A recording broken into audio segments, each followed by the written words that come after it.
Hey guys, how are you all?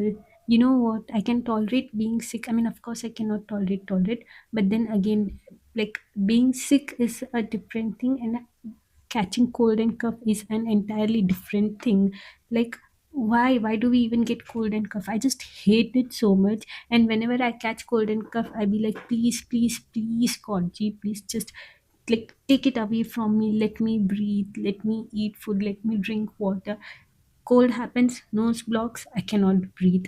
Cough happens, the throat starts itching, I cannot talk, drink water, eat, like nothing can be done. It's such a horrible sickness.